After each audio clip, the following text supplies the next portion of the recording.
Hello and welcome to another episode of Noble, and today we want to talk about sex. We want to engage in conversations that opens and broadens our perspective and our understanding of sex. And with me in the show today, I have a very amazing lady by the name Loch. So, Loch, let's talk about sex. Being the first time in the show, probably just tell us who you are. I know you as an activist, and that's all. Power to you. Good. Now, over to you. Tell us, apart from being an activist, or you are an activist on what? Yes. So should I give my name? Yes. My name is Teresa Loch. Loch means power or victory, depending on where you come from. So it's a very heavy name. And I am a lot of things. One, I am a writer. I love stories. I love people's stories. And on the basis of stories, I happen to be also a pleasure enthusiast. Yes. Where we advocate for pleasure as a critical component of reproductive health. So I bring in the stories in that space. What are people's stories around pleasure? How do people get and experience pleasure? What journey have they gone through to the point of experiencing pleasure, or how are they trying to get to that point? That is my life's work. It's something I am very passionate about. But be above and beyond that. Yes, above and beyond. I am passionate about good governance. I'm passionate about women's reproductive health. I'm passionate about telling people stories, telling development stories. So you will find me in all those spaces. Where there is a story, you'll find me there. Where there's a story. So the story I want us to bring here today is the pleasure bit, because we want to engage. You understand? Yes. And for once, I feel like you ran a podcast called All Protocols Observed. I wish I'd run with that title before you got it, because today we are actually observing all the protocols without observing any. Yes. So in one of your episodes, you talked about what we call safe partner.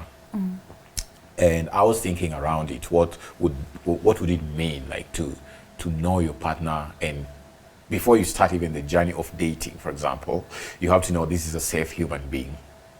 For me, I say I can't date someone who do not have anything to lose. Because those are the most dangerous people. You don't know what they can do because they don't care. It won't mess them up.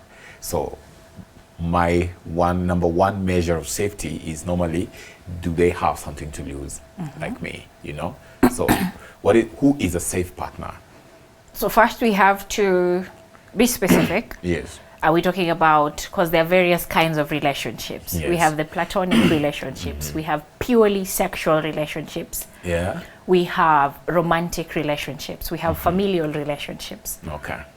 So when we talk about safety, and safety has to exist in all these relationships, which specific dynamics or parameters do you want us to discuss? I want to put it very simply like this.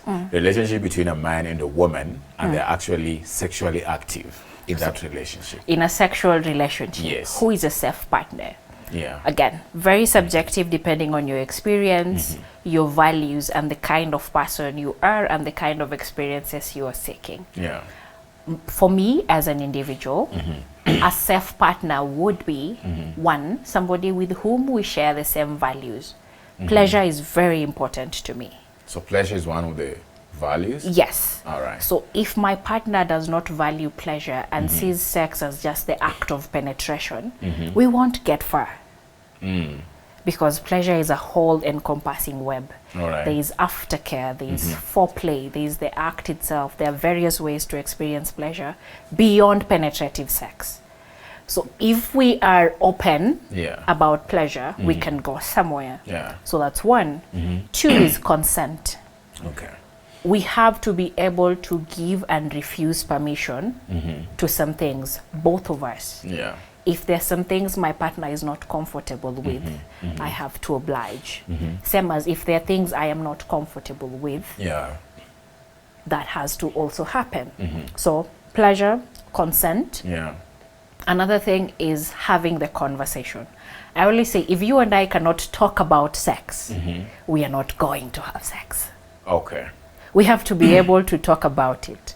It has to be, consent has to be informed. Pleasure is also informed. All right. Hakuna guesswork. There is no way you're going to be trial and error things. It is not a switchboard, you're testing buttons. Yeah. I need you to have a marking scheme. Go straight. That is it. I would say hit the nail on the head, but it would be a bit graphic. I want to go back to the pleasure. You talked about the foreplay and then the aftercare. Yeah, aftercare is so new to me, but let's unpack it from the foreplay to wherever it goes. All the way. Then get us to aftercare. Okay. So it's interesting. One of my friends, in their organization, they work with women and they do reproductive health. And they put out a call for sex-positive stories. Yes. We're trying to build the pleasure movement and do a lot of pleasure mapping across the continent. Yeah. And collecting women's stories was important. Just to backtrack a little bit, the genesis of my podcast, All Protocols Observed, is that when we hear about women's sex lives, we hear it in the context of sexual violence. Oh, wow. Rarely do you ever hear a woman's story that does not involve sexual assault, rape, abuse. Women are not sharing those great moments when this dude took her to Cloud9 and whatever. You guys don't talk It's about not that they're not sharing, it's the perception. Okay. The stories you hear about. Yeah. If you hear about a woman's sex life, Yes. 8 out of 10 times, it's about sexual violence. Yeah. The 9 and 10 stories that you will hear about a woman's pleasure, the perception is that she's loose, or she has multiple partners, or that woman is lewd or something of the sort. So trying to create a space for women to center their own stories from their own perspective, the things they like, to explore, learn and relearn what pleasure is to them. That is the movement we are trying to build. So when it's already a movement. It is a movement. All right. So when we put out the call for sex-positive stories, you found that many of the stories young women were giving us were stories about the act itself. The sex, the penetration. Yes. Yeah. And it is very male-centered. Yeah. The things he did. Okay. Not the things she likes, the things she wants to explore. Then there were also people who brought in fantasies, kinks, fetishes, which are very important to pleasure. But aspects which are often ignored, foreplay and aftercare. Yes. Because we talk about foreplay, but we mention it in passing. Like the sun rises in the east and sets in the west. Nobody talks about the journey from east to west and all that. So briefly, can you take us through the foreplay? Like again, what it is about? Foreplay is all the actions, activities, and words that you do or use to get somebody into the space of experiencing a sexual experience. And foreplay is part of the sexual experience, not a precursor to the sexual experience. It is part of it. And foreplay can look different for different people. We often say it looks different for men as it is for women. For men, it can be very visual in terms of you seeing, say, your partner naked or your partner in a certain position or in certain clothing that are enticing. And then for women, the popular belief is that it is very psychological as opposed to being very visual. But I'd like to tell you that we are very visual creatures. Okay. So you also look at a guy. We have to like what we see. Okay. Yes. It is not about emotions. It is about it. Emotions are included, Yeah. but the visual part is also important. I have to really like what I see. Okay. If I don't like it, there is a way I will struggle. I won't get the ultimate experience. So it is visual for us as much as it is emotional. So just before we get there, basically, what do you guys like? Okay, Again, I know you don't have like the universal. It's not universal. Yes, Thank you. You know, so for some women, I know how we tell our story. They say a friend of mine. So you can use a friend of yours or you. Let me not say for some women. Let me just bring in all the experiences I've listened to, including some of my own experiences. Yeah. It is visual. Yeah. People like different things. You find some people like skinny men, some people like bodybuilders, some people like the dad bodies. What's the dad body? Google that. You're fit, but you're not fit. You look like You look fit, but you're fit. like if I offered you cake, you would not say no. But also after eating that cake, you tell yourself, let me go for a walk. Okay. Yes. That body. Depending on what you like. Okay. So for some people, if they don't see the thing they like, they will struggle to get into that space of experiencing good pleasure. What about clothing, scent, and such stuff? Do they play a role? I'm coming there. All right. Another thing is voice. Like you have a deep voice, very enticing to some people. Sometimes voice is all you need. Like you hear somebody's, you've had women say, Sauti ya huyo mse.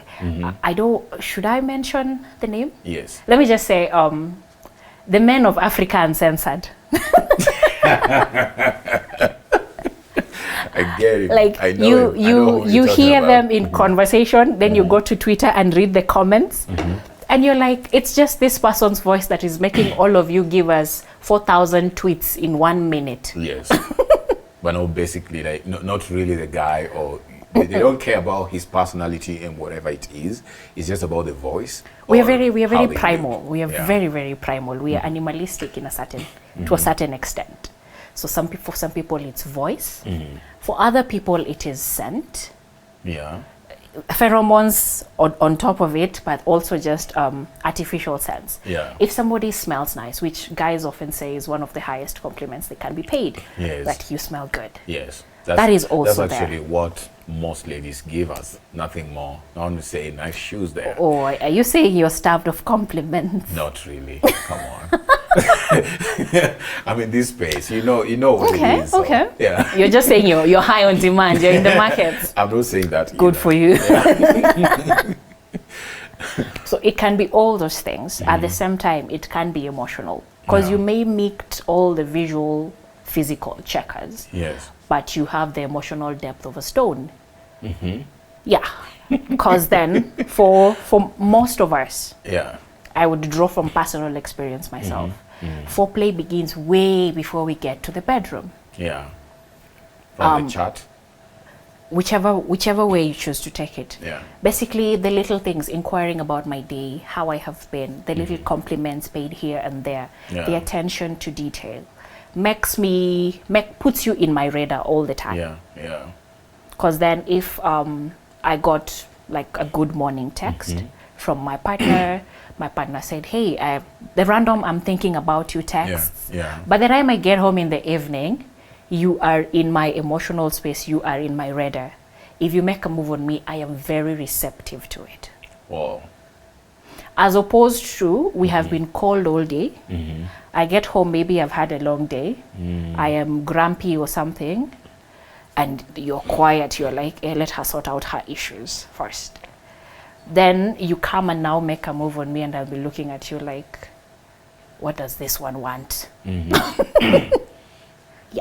So again, putting somebody in that space. Yeah.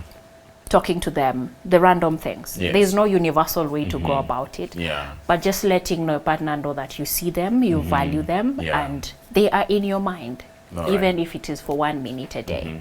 And then now we are in the foreplay, right? Then when you now get in that space, I don't want to say bedroom because sex can be had in so many places. Some of us use our bedrooms to eat.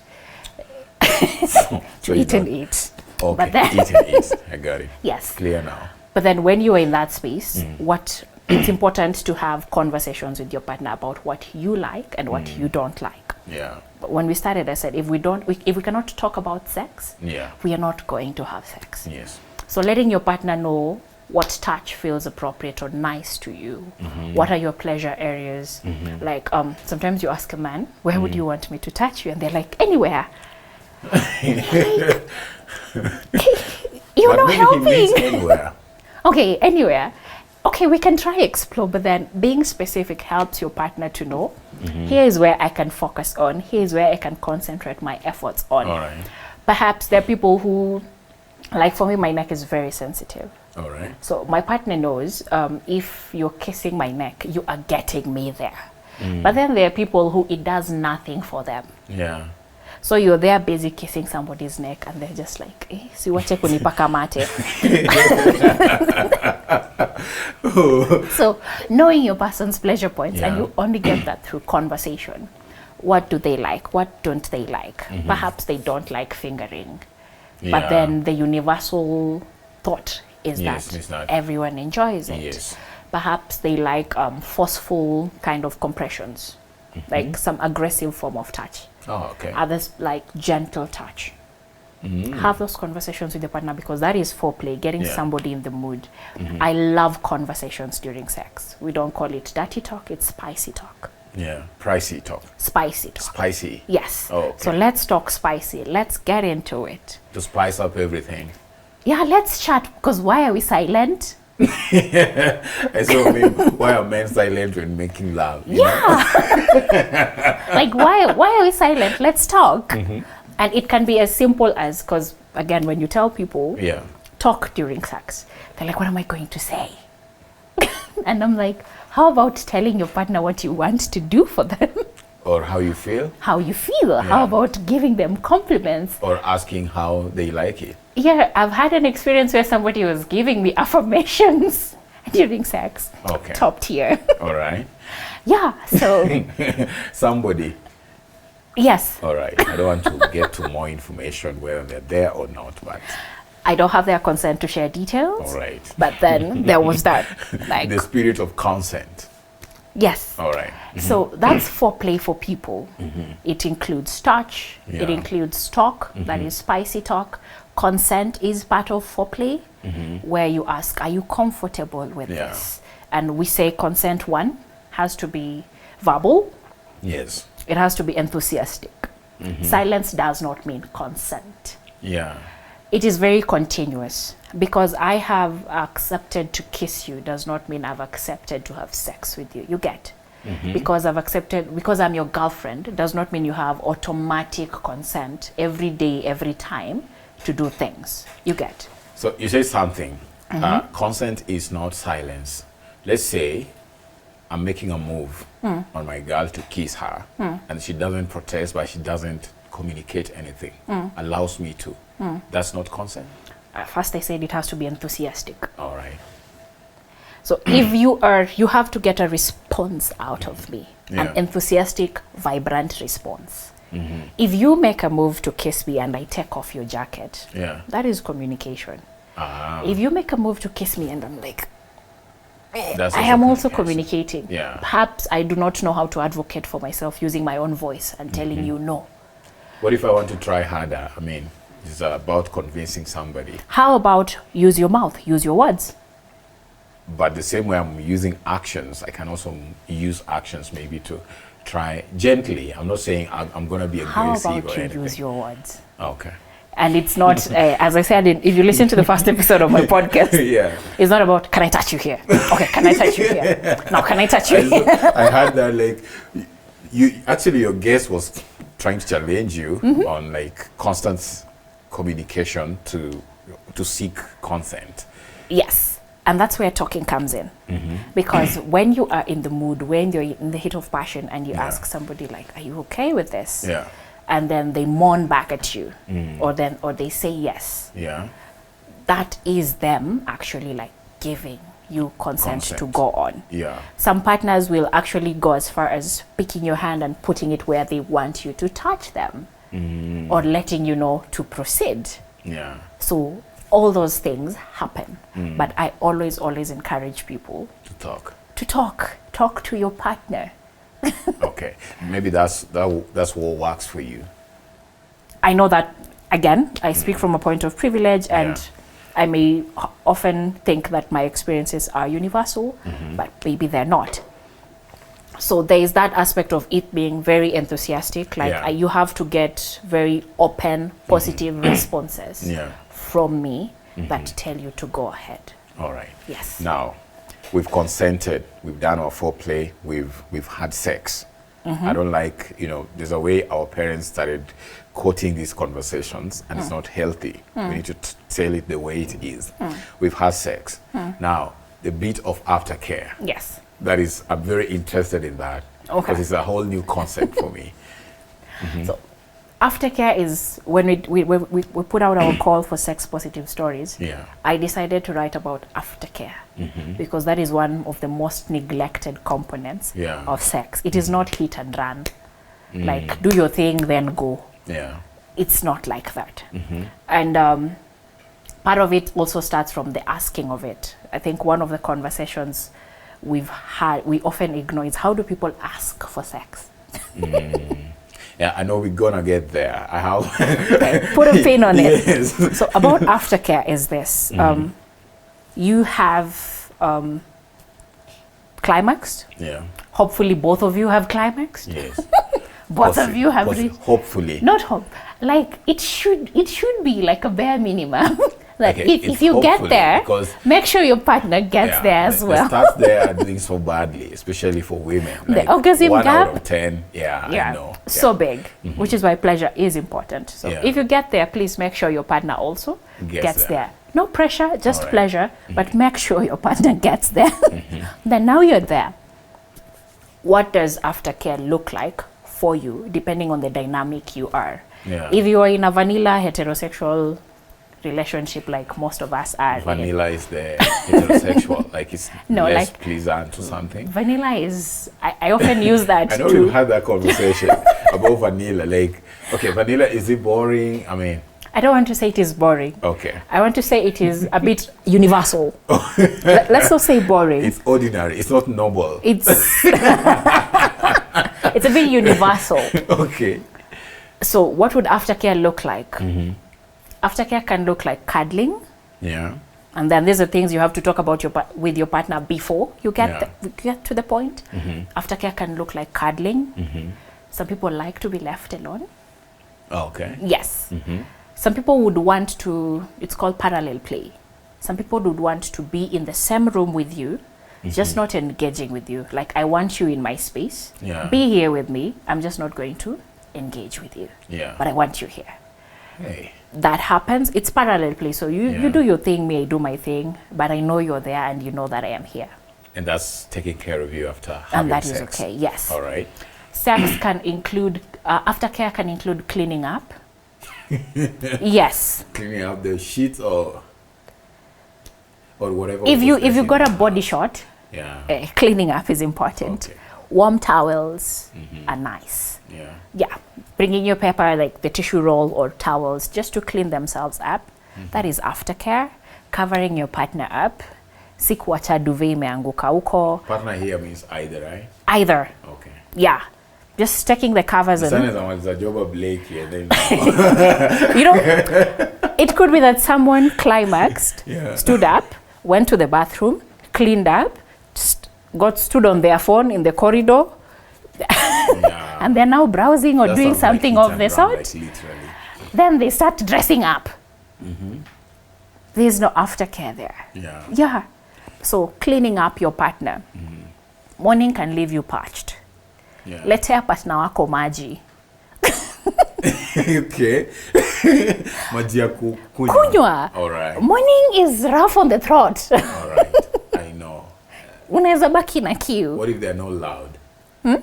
What if they're not loud? Okay. They have been breathing hard. They've been breathing heavy. Fine. Either way, it's important to just take care of your partner. Basic things.